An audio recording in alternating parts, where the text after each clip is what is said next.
नागौर, जहां मुख्यमंत्री अशोक गहलोत का नागौर का दौरा है। आचार्य हरिनारायण जी महाराज के देवल की मूर्ति का लोकार्पण करेंगे। ये इस बात का प्रतीक है कि हरिनारायण जी महाराज साहब के प्रति आपकी क्या भावना थी और दयाल जी ने जिस प्रकार से इसकी स्थापना करी दयापीठ की, उसके प्रति हम सब की आस्था है, इसलिए हम सब यहाँ पर इकट्ठे हो गए। मुझे पूरा विश्वास है कि जो रास्ता दिखाया था उस जमाने के अंदर जब पीठ की स्थापना हुई थी, उसी रास्ते में हम चलेंगे जिससे कि पूरे विश्व के अंदर, पूरे देश के अंदर, पूरे प्रदेश के अंदर, पूरे जिले के अंदर, सब जगह पर आपस में सभी जातियों में, वर्गों में भाईचारा, प्रेम, स्नेह, लाड कोट सब रहे, आपस में झगड़े नहीं हो। ये हमारी राम स्नेह संप्रदाय की भावना रही शुरू से ही। राम का नाम जपते थे तब भी वो चाहते थे कि हिंदू हो, चाहे मुस्लिम हो, सिख हो, ईसाई हो, सब मिलके चले। तो ये पीठ जो है एक संदेश देने वाली पीठ, और मैं समझता हूँ कि सबसे बड़ी आवश्यकता आज देश के अंदर यही है। कोई गांव, कोई परिवार में झगड़े होते हैं, वो परिवार ऊपर नहीं उठता है। ये बात मैं सब जगह कहता हूँ। गांव में झगड़े होते हैं, गांव में विकास नहीं होता है। ये बात लागू होती है जिले के लिए, प्रदेश के लिए, देश के लिए। आज माहौल जो बना हुआ देश के अंदर, आप सुनते होंगे, अखबार में पढ़ते होंगे, सुनते भी होंगे, टीवी के अंदर देखते होंगे क्या क्या हो रहा है। कितने अभी राजस्थान में भी करौली में, जोधपुर में दंगे हो गए, रामगढ़ में तनाव हो गया। ये अच्छी बात नहीं है। हम सब अगर मिलके रहेंगे तब जाके राजस्थान और तेज गति से विकास करेगा। आपके आशीर्वाद से मुझे अवसर मिला प्रथम सेवक के रूप में काम करने राजस्थान में। आपके आशीर्वाद से मैं तीसरी बार मुख्यमंत्री बना हूं, तीसरी बार आपके आशीर्वाद। और लगातार मैंने हमेशा प्रयास किया। कैसा ही दुख की घड़ी थी, मुझे याद है 20-22 साल पहले मैं मुख्यमंत्री बना था, तब 4 अकाल पड़ गए लगातार उस जमाने के अंदर, पर हमने हिम्मत नहीं हारी।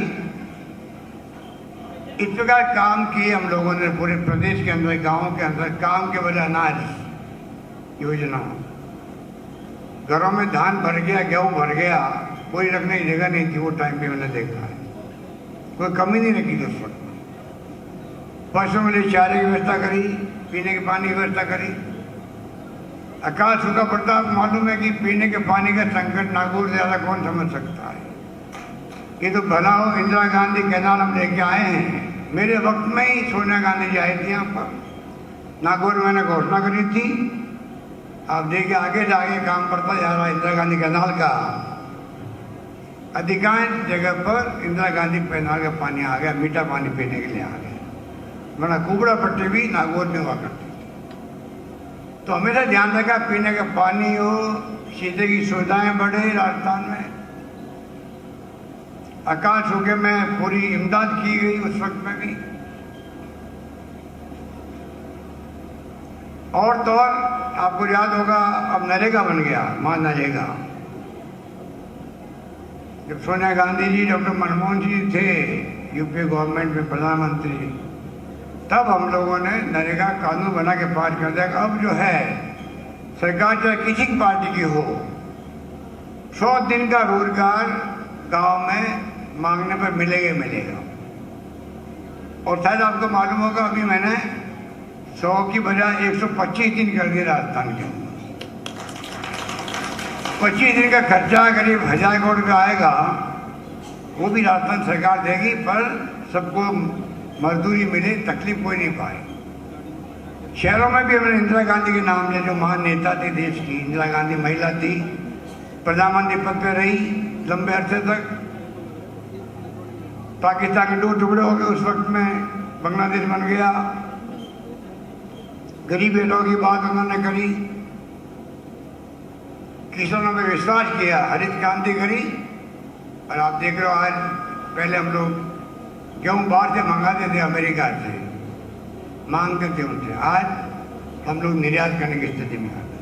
ये सब किसानों के हिम्मत का, हौसले का, मेहनत का परिणाम है। तो इस प्रकार से हमेशा वो निर्णय किए हैं सरकारों ने, जब कांग्रेस की थी तब भी, कि किसान हो। अभी हमने बजट अलग पेश किया किसानों का, पहली बार देश के अंदर किसानों का बजट अलग पेश करने की परंपरा हमने घोषणा करी थी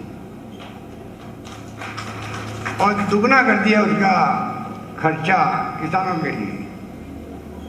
1000 रुपये किसान सम्मान निधि हम दे रहे हैं। आप कल 5-6 किसानों को तो बिल ही नहीं आ रहे बिजली के कुओं पर, ये स्थिति बन गई।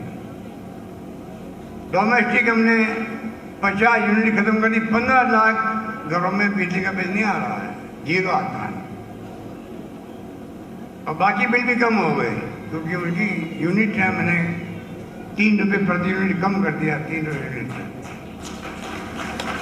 तो एक के बाद स्कीमें जो बन रही है राजस्थान में, ये जन कल्याण की स्कीम है, गरीबों के लिए है, किसानों के लिए है, आम आदमी के लिए है। अभी इस बार ही बात कर रहे थे आपको चिरंजीवी योजना के लिए।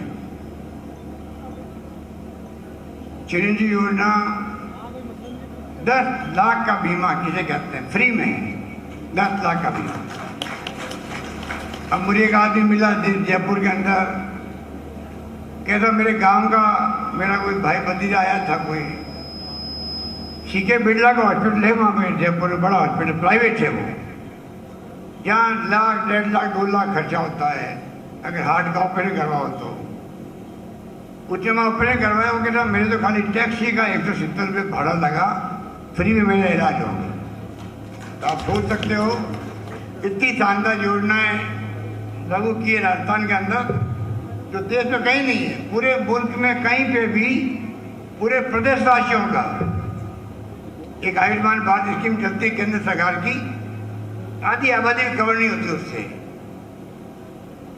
अपनी योजना देश में एकमात्र है जहाँ पर पूरे प्रदेशवासियों का बीमा हो गया है, किसी का भी।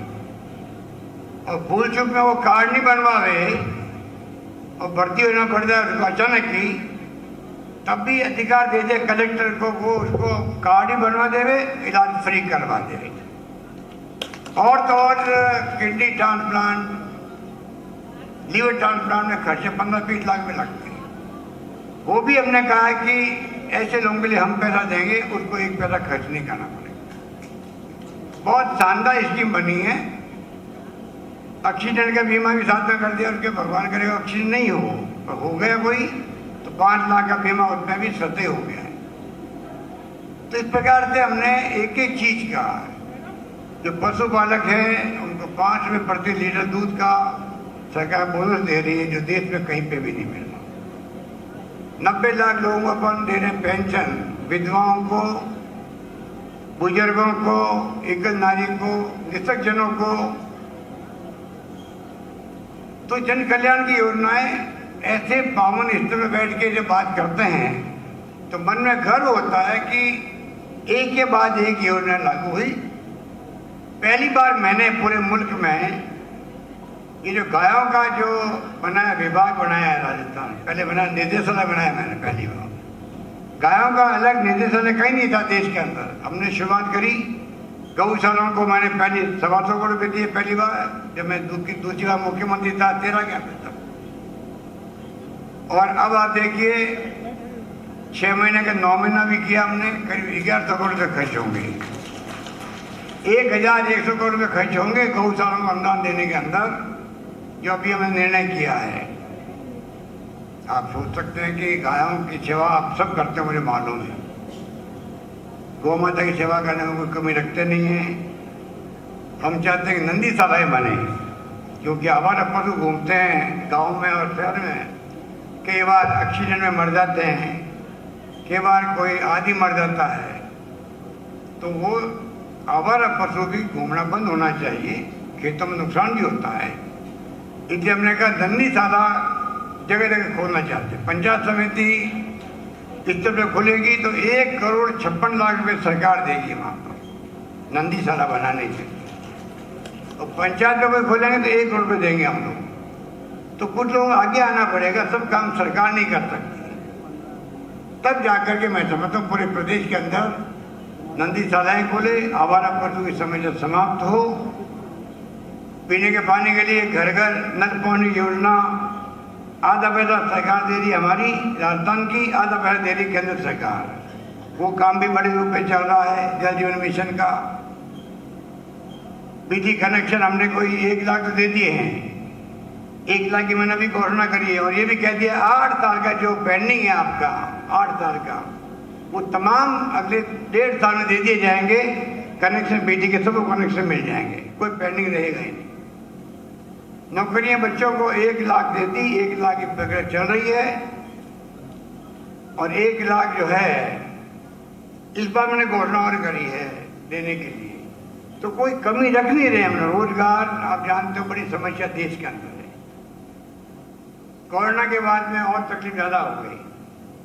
मुझे गर्व इस बात का है कि राजस्थान वासियों ने, धर्म गुरुओं ने भी, संस्थाओं ने भी, राजनीतिक कार्यकर्ताओं ने भी, आप सब ने, प्रदेशवासियों ने कोरोना काल में जब सबको चिंता थी पता नहीं किसको कोरोना हो जाए, कौन व्यक्ति जान चली जाए, उस वक्त मैंने कहा था कोई भूखा नहीं सोना चाहिए। लॉकडाउन लगा हुआ था, सब लोग घरों बंद थे, इतनी सेवा आपने करी, किसी को भूखा नहीं सोने दिया, सब गरीबों की सेवा आपने करी।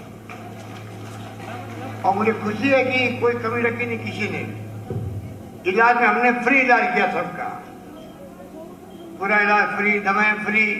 हिंदुस्तान में बहुत कम जगह पर ऐसी व्यवस्था थी जो हमने करी थी। इस प्रकार से राजस्थान सरकार गरीबों को, जिसे कहते गरीब को गणित मान के काम कर रहे हैं हम लोग। उसी रूप में एक के बाद एक स्कीम ला रहे हैं। इंदिरा रसोई चल रही है शहरों के अंदर। अभी जो गरीब आदमी 8 रुपये में वो खाना भोजन कर सकता वहाँ पर। अब गाँव में भी शुरू करने का हम लोग विचार कर रहे हैं। किस तरह गाँव में भी संभव होगा, कस्बों के अंदर वहाँ ऐसी योजना शुरू हो सके तो वो भी करें। महिलाओं को जो है, हमारी बहनें माता बैठे हैं, 1,33,00,000 परिवार है राजस्थान के अंदर, इन सबका बीमा कर दिया गया है चिरंजीवी योजना में इलाज के लिए, क्योंकि इलाज बहुत महंगा पड़ता है, कर्ज लेना पड़ता है, सबको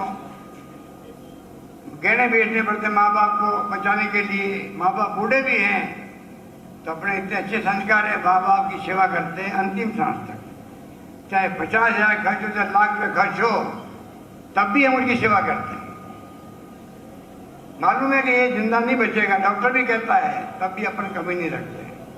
ऐसे संस्कार हमें दिए गए हैं, तो हमने भी ऐसे लोगों के ध्यान रखा है किस प्रकार से उनका इलाज फ्री हो सके। पर 1,33,00,000 महिलाओं के नाम का कार्ड बना है। कार्ड जो बना है, मुखिया रखा, महिला को रखा, घर की महिला को। अब हम उन महिलाओं को 1,33,00,000 मोबाइल फोन दे रहे हैं। मोबाइल फोन आप सबको दे रहे हैं। महिलाओं को चाहिए ताली जोरदार बजाए, महिलाओं को ताली जोरदार बजाने चाहिए।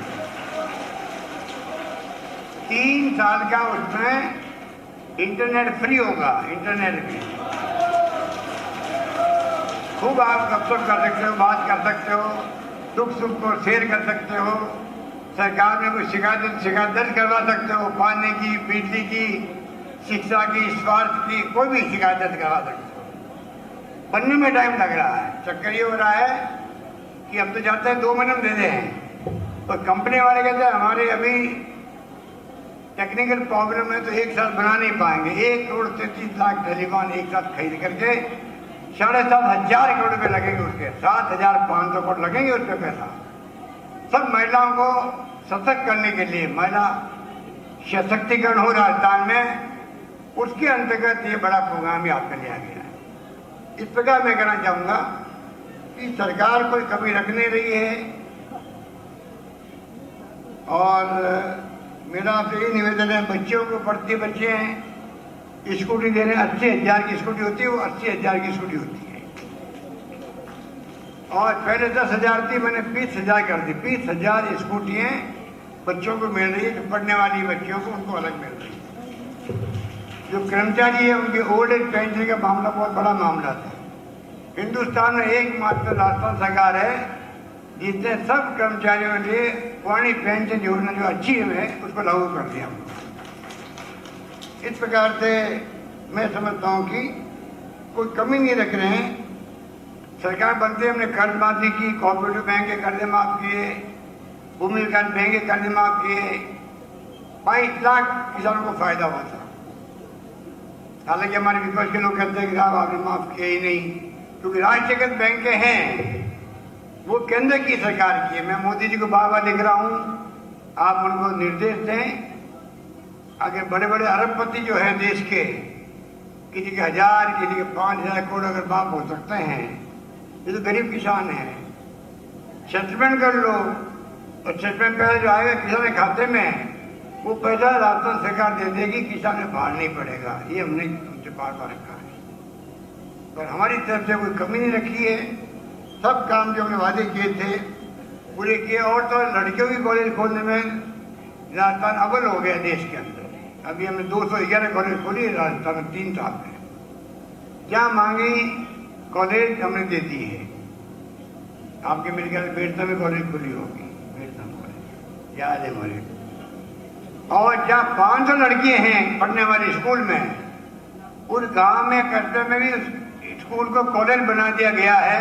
ये इतना बड़ा निर्णय हमने किया कि लड़कियों को दूर नहीं जाना पड़े पढ़ने के लिए। माँ बाप भेजते भी नहीं, कई बार बड़े छोड़ा देते हैं।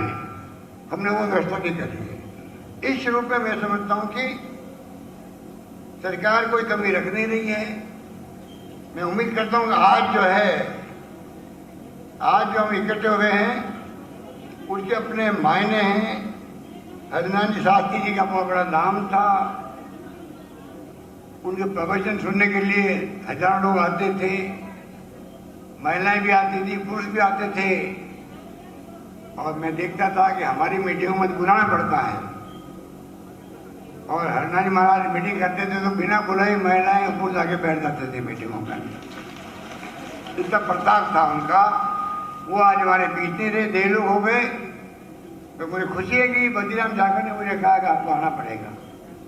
बद्री हमारे बहुत भगत है ये, और इसलिए इन्होंने कहा कि आना पड़ेगा। तो मैंने कहा मेरे मन में भाव जो थी पहले सालों से कि रैन पीठ में मुझे जाना एक बार है, वो मैं जा नहीं पाया उस वक्त में। उसका मुझे दुख था, दिमाग के अंदर भार था। आज भार वो उतर गया है, इस बात की मुझे खुशी है। और मैं समझता हूँ कि अब जो महाराज सत्यनारायण महाराज साहब हैं, अब इनके ऊपर बहुत बड़ी जिम्मेदारी है किस प्रकार से रैन पीठ का जो सम्मान है समाज के अंदर, देश में, प्रदेश में, वो आगे बढ़ाएंगे। हम सबका सहयोग इनके साथ रहेगा। जो भी ये कभी सुझाव देंगे हमें ज्ञानपीठ के लिए, हम कभी इनको मना नहीं करेंगे, सब काम करेंगे। इस प्रकार से मैं आपको इस मौके पर कह सकता हूँ। और मुझे आज आने का अवसर मिला, मुझे इसकी बहुत ही प्रसन्नता मैं शब्दों में व्यक्त नहीं कर सकता। यही कहता हुआ मैं आप सबको फिर निवेदन करना चाहूँगा, यहाँ से संकल्प, ये पावन धाम है, यहाँ से संकल्प होना चाहिए कि हमें कोई भड़काएगा। अभी भड़काने वाले लोग बहुत है। और तो मोदी जी को कहते हैं कि आप अपील करो देश को,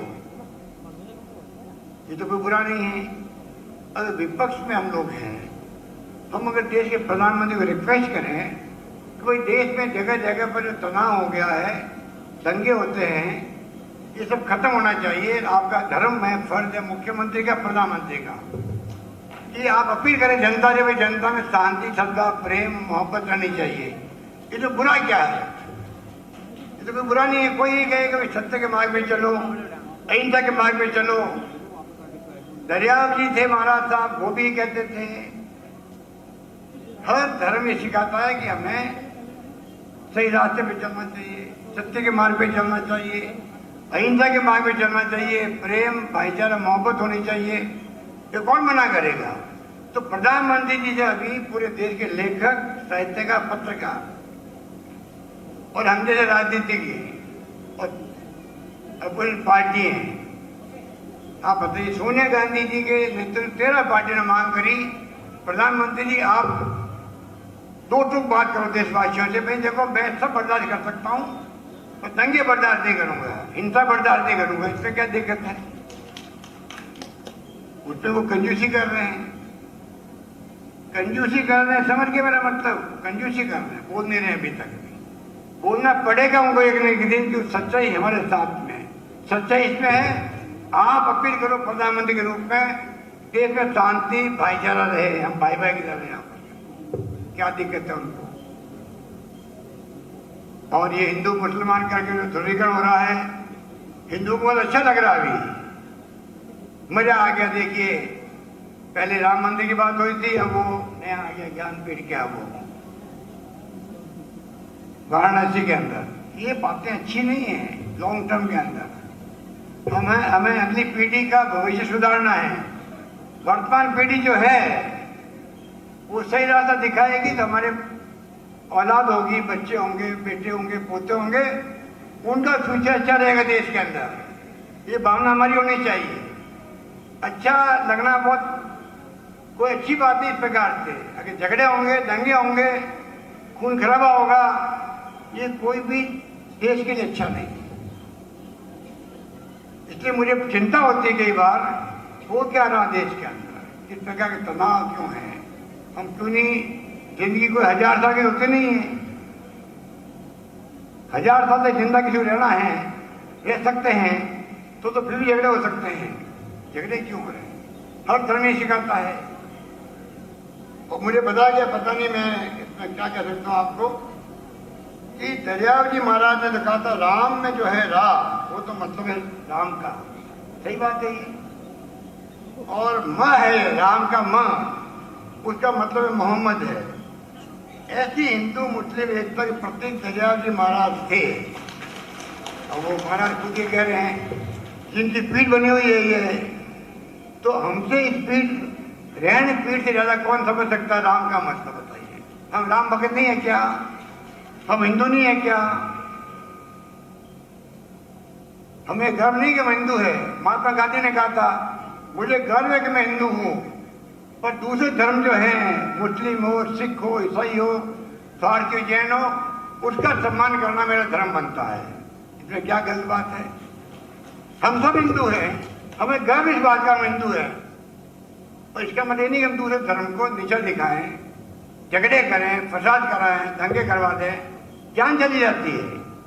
राजस्थान में तो हमने चाक चौबंद के पुलिस को तीनों जगह तनाव हुए थे, दंगा नहीं भड़कने दिया कहीं पर, एक आदमी की जान नहीं गई राजस्थान के अंदर। और क्या पता लगता है, जब हिंदू मुस्लिम के दंगे होते हैं कितनी जान चली जाती है, कोई सोच सकता है? निर्दोष लोग मरते बेचारे। दंगा करवाने वाला कभी मैंने नहीं सुना मरते देखो। मैं लंबे अरसे देखता हूँ, जो दंगा करवाता है वो तो बच के भाग जाता है, मरता निर्दोष आदमी मरता बेचारा। ऐसे दंगाइयों को पहचानना चाहिए, हमें समाज में बहिष्कार करना चाहिए इस लोगों का, तब जाकर के हम आपस में प्रेम भाव से रह पाएंगे। मुझे खुशी है कि आपने मुझे याद किया, मैं आ सका, आपने जो प्रेम दिया, आशीर्वाद दिया, उसके लिए मैं आप सबका आभारी हूँ। और मैं उम्मीद करता हूँ कि आप सबका आशीर्वाद, इस बार हमने इतने काम किए हैं, इस रूप में काम किए हैं कि जनता का मूड बदल रहा है। इस बार लगता है कि हमारी सरकार वापस रिपीट करेगी। आपका आशीर्वाद। पहले रिपीट नहीं हो पाई हमारी सरकार, एक बार कांग्रेस, एक बार बीजेपी आ रही थी। जब बदलती है सरकार 5 साल में तो काम रुक जाते हैं हमारे। रिफाइनरी 55 की 40,000 करोड़ की रिफाइनरी थी वो, अब उसकी कीमत बढ़ करके 5 साल बीजेपी राज आया, उसको रोक दिया रिफाइनरी को। 40,000 के बजाय अब 30,000 करोड़ अधिक लगेंगे, मतलब 70,000 रुपये, 70,000 करोड़ लगेंगे अब रिफाइनरी बनने के अंदर। 70,000 करोड़ रुपये 40,000 बन रही थी वो रिफाइनरी। सरकार बदलने का ही नुकसान होता है। हम चाहेंगे सरकार हमारी नहीं बदलो, हमने जो स्कीमें लागू की आप लोगों के लिए और स्कीम बनाएंगे, लागू करेंगे, मैं आपको विश्वास दिलाता हूँ। धन्यवाद। जय हिंद। धन्यवाद।